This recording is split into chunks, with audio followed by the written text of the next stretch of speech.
en el sector. Así que estaremos ampliando esa información en cualquier instante. 4:32. Hablemos del consumo de alcohol, hablemos de las bebidas alcohólicas, hablemos de esto. Esto es importante. ¿Cuánto puede cambiar la salud de las personas estando un mes sin beber alcohol? Un mes sin beber alcohol. En Estados Unidos y en el Reino Unido se lanzan cada año desafíos para que las personas dejen la bebida durante 30 días. ¿Y cuáles son los cambios que se observan? Vamos a hablar de esto con Álvaro Castillo. Él es investigador del Centro de Investigación en Sociedad y Salud de la Universidad Mayor y director del Núcleo Milenio para la Evaluación y Análisis de Políticas de Drogas. Álvaro, gracias por estar con nosotros en A Tiempo y Sin Pauta. Muy buenas tardes. Buenas tardes, Simón. Gracias por la invitación. ¿Qué es lo que dicen estos estudios? ¿Qué es lo que sugieren estos desafíos? ¿Cómo cambia, cómo impacta en la salud de las personas el estar un mes, 30 días, sin consumir una sola gota de alcohol? Sí, yo creo que es importante distinguir dos cosas del consumo de alcohol. Uno, que hay efectos que son agudos, donde buena parte de la carga de enfermedad asociada al consumo de alcohol tiene que ver con el patrón intenso de consumo y que tiene efectos agudos, por ejemplo, en accidentabilidad, en lesiones en general, y eso genera una alta carga de enfermedad en la población porque afecta muchas veces a personas muy jóvenes y que tienen, por lo tanto, mucha vida por delante. En ese sentido, la reducción, por ejemplo, o la abstinencia durante un periodo corto, obviamente va a afectar a ese grupo principalmente. Ahora bien, también la idea de estos desafíos y en el fondo de estos llamados, estas estrategias preventivas, tiene que ver con motivar la moderación o la abstinencia del consumo de alcohol en aquellas personas que tienen un consumo, generalmente un consumo pesado o un consumo frecuente, con la idea de ir reduciendo la cantidad o la ingesta de alcohol, y eso por supuesto tiene otros beneficios más a largo plazo si se logra mantener también esa conducta o esa abstinencia o esa moderación en el consumo de tabaco. ¿De cuándo hablamos, doctor, cuando es un consumo problemático, por ejemplo, de alcohol?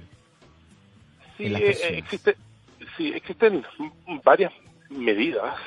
Nosotros muchas veces tratamos de identificar algunas que tienen que ver con el patrón de consumo, cuando hay un patrón de consumo de varios días a la semana, de una cantidad de tragos que en general supera los 14 tragos a la semana para hombres y para mujeres, y los 7 tragos a la semana para mujeres, y cuando hay presencia de consumo intenso o estos atracones de consumo que tiene que ver con el consumo generalmente de 5 unidades estándar de alcohol en una sentada, básicamente, y eso se asocia a intoxicación. Cualquiera de esos patrones, finalmente, uno habla ya de un consumo problemático, pero además existen otros indicadores de salud que tienen que ver si está afectando tu funcionamiento social, si está afectando las relaciones con otras personas, si está afectando tu trabajo, si estás presentando algunos síntomas, por ejemplo, que necesitas consumir más para tener el mismo efecto,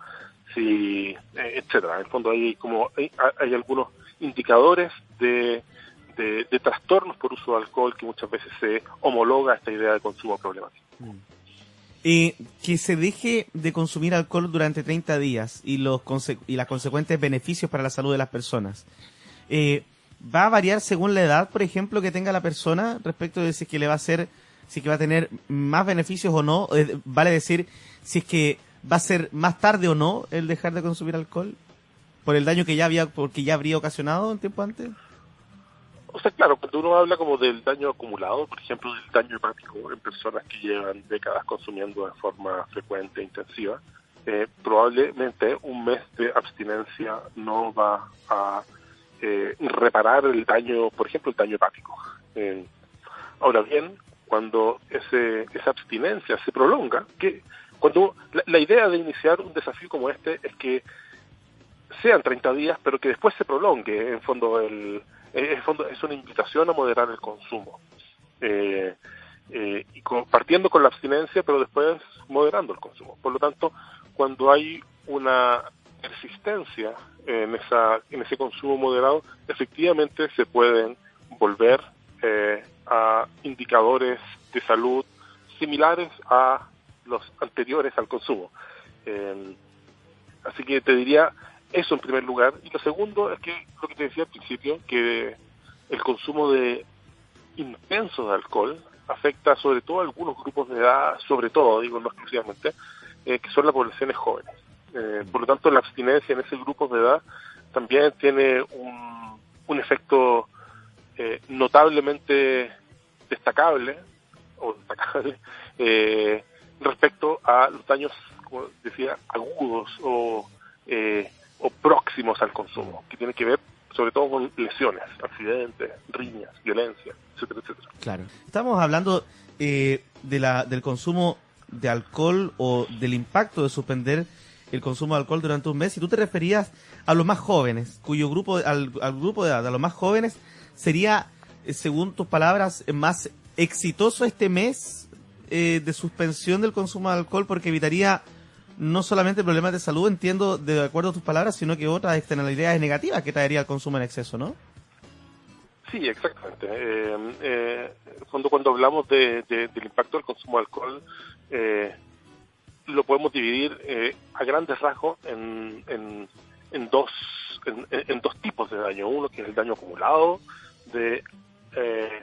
asociado a la exposición prolongada al consumo de alcohol, básicamente aquellos que llevan muchos años o décadas consumiendo alcohol, y el efecto agudo, que es como yo mencionaba, que tiene que ver sobre todo con factores asociados a la intoxicación, y que esos son muy prevenibles, muy evitables, y en general toda la literatura indica que buena parte de la carga de enfermedad asociada al consumo de alcohol se presenta principalmente o buena parte de esa carga se presenta en esos grupos de edad. Por eso creo que ahí hay una oportunidad que es relevante.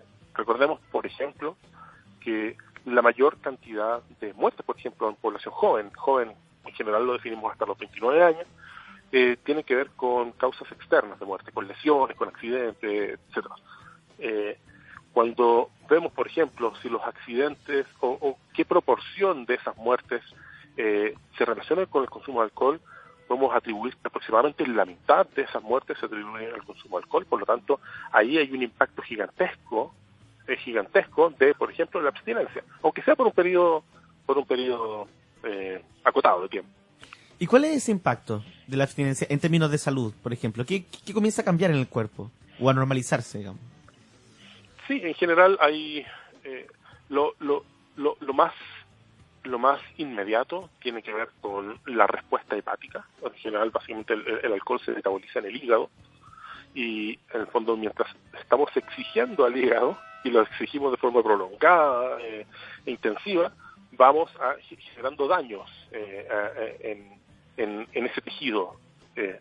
Obviamente la abstención o la moderación del consumo va aliviando ese trabajo y permite, en algunos casos, incluso la regeneración del tejido hepático, lo cual obviamente tiene beneficios para la salud. Yo diría que ese es como el principal efecto. Ya, perfecto. Ahora, porque mientras las personas vayan teniendo enfermedades de base, digamos, enfermedades crónicas, esto va haciendo cada vez más, tiene hay una incidencia más alta a tener problemas, agregándole además el consumo de alcohol. Sí, por supuesto. En general, recordemos además que nosotros solemos asociar el consumo de alcohol al daño hepático, que ciertamente hay una asociación directa y ampliamente demostrada, pero también hay múltiples otros problemas de salud que tienen que ver con problemas neuropsiquiátricos, hay varios tipos de cáncer, enfermedades cardiovasculares asociados al consumo también prolongado de alcohol. Por lo tanto, en teoría, bien, los estudios no son tan claros respecto a ese tipo de parámetros por la abstención de un solo mes, pero uno en teoría debiera pensar que si esa abstención se prolonga por más tiempo, uno también podría ver beneficios en esos otros parámetros que tienen que ver con neoplasias cardiovasculares, neuropsiquiátricas, etcétera, etcétera. Ahora, hay algunos expertos que también dicen, a propósito de estos desafíos que se hacen, de que las personas dejen de beber alcohol por 30 días, no hay que hacer cosa que en aquellos bebedores empedernidos que usen este mes de sobriedad como una excusa para después abusar del alcohol todo el resto del año, ¿no? Claro, en el fondo siempre hay un riesgo asociado que es, por ejemplo, buena parte de lo que se discutía en pandemia, donde inicialmente el acceso al alcohol se vio dificultado, pero también hubo esta como respuesta al levantamiento de las medidas restrictivas de movilidad a un mayor consumo, por ejemplo. Yo hasta donde sé, o sea, no es un dato que yo conozca. Me parece que es un potencial efecto adverso que es razonable y que habría que monitorear, pero hasta donde yo sé, no conozco evidencia al respecto. Álvaro, no existe un nivel de consumo saludable, ¿no? O sea, la OMS también en esto es claro, ¿no? Sí, yo creo que es importante mencionar que en general el consumo en sí mismo no es saludable en ningún caso, ¿ya? A veces se habla incluso del beneficio cardiovascular o los efectos de los polifenoles que tiene, de efectos antioxidantes que podría tener el vino, pero la verdad es que los daños asociados al consumo son siempre superiores a los potenciales efectos beneficiosos que podría tener. Por lo tanto, como recomendación, nunca es consuma porque es saludable. Uno podrá decir, mira, el consumo moderado probablemente tiene un impacto muy, muy, muy bajo. Si uno consume ocasionalmente 1 o 2 tragos, probablemente no va a tener efectos en la salud. Pero si eso se vuelve un hábito y el consumo de 1 o 2 tragos, no sé, es diario o de día por medio y de tanto en tanto hay un atracón de consumo, eso por supuesto que se va volviendo problemático. ¿Y cómo se puede intervenir en términos familiares, si tú quieres, de personas que están inmersos en una adicción problemática al alcohol? ¿Cuál es la recomendación que le podemos dar a quienes nos escuchan y que están, en este caso, que lo pueden observar en algún familiar y que esto puede estar provocando problemas como el que describíamos, ¿no? Sí. O en las familias, en los trabajos, etcétera. Sí, por supuesto, existen en la salud pública, por ejemplo, en la atención primaria, existen programas de tamizaje, que es básicamente para detectar consumos riesgosos, y asociado a eso también hay algunas intervenciones que han sido probadamente efectivas en otros países, que tienen que ver con intervenciones breves, cuando hay consumos ya más intensos o problemáticos, cuando hay ya dependencia o trastornos por uso de alcohol, uno puede iniciar procesos terapéuticos, procesos de tratamiento. En Chile existe una amplia red de tratamientos públicas y privadas. Hay instituciones incluso privadas que funcionan con financiamiento público a través, por ejemplo, del CENDA o del Ministerio de Salud. Por lo tanto, lo primero sería acercarse por ejemplo, directamente a esos centros o a través de la atención primaria o secundaria para que haya una derivación asistida. Eso te diría en términos generales. Me parece el centro, por ejemplo, también tiene un fonodrogas, que hay una atención telefónica que permite orientar, por ejemplo, en ese tipo de casos, por ejemplo, identificar cuáles son los centros de tratamiento que son más próximos a la comuna de residencia, las necesidades de tratamiento, la disponibilidad de cupos, etcétera. No recuerdo exactamente cuál es el número, puede que sea el 1414, pero creo que sería bueno verificarlo. Ya. ¿Y cómo ha variado durante el último tiempo el consumo de alcohol en nuestro país? ¿Qué es lo que conocemos? Sí, en general el consumo de alcohol en nuestro país ha sido históricamente alto. Y sobre todo en jóvenes. Sobre todo en jóvenes, pero en la población en general. Nosotros tenemos un consumo de aproximadamente, en promedio, algo así como 9 litros de alcohol puro per cápita al año. Eso es una brutalidad de alcohol y, por supuesto, se consume principalmente en algunos grupos sociales y se concentra, por supuesto, en algunos grupos de la población. El consumo de alcohol es históricamente alto en Chile, aproximadamente 2/3 de la población consume alcohol de forma regular, por lo menos una vez al mes, y aproximadamente la mitad de ese grupo tiene algunos episodios de consumo intenso, estos atracones de consumo. Por lo tanto, uno podría decir que sí, estamos en presencia de un alto nivel de consumo en la población chilena, a veces comparable a otros países. Estamos probablemente sobre otros países de la región, estamos probablemente sobre otros países que tienen a veces niveles más altos, pero menor prevalencia de patrones nocivos del consumo. ¿Y eso por qué? Eso ya es más bien explicable en términos sociológicos, ¿no? Sí, en fondo es difícil decir cuál es la causa. Obviamente hay cuestiones históricas, sociológicas, tenemos razones económicas, hay una industria del alcohol muy fuerte en Chile, hay una alta disponibilidad de alcohol a precios bastante accesibles, por lo tanto, yo diría que todos esos factores van contribuyendo, pero es imposible, en el fondo, reducir a una explicación así como simplista que yo te pueda dar cuáles son las razones de estos niveles de consumo en el país. Por cierto, es multifactorial. Claro. El número del Senda para el Fono Drogas y Alcohol es el 1412. 1412, exacto. Casi la chunta. Pero es para que esté a disposición de quienes nos escuchan y que efectivamente puedan conseguir ayuda también a través de ese número, el 1412. Nosotros te queremos agradecer, Álvaro, por haber estado con nosotros para compartir acerca. Es muy interesante leer estos desafíos que son que pueden parecer entretenidos de hacer incluso, pero dependiendo de quiénes, ¿no? Del público, de la edad, en realidad. Y en realidad el impacto que esto pueda tener en la salud de las personas, siempre beneficioso.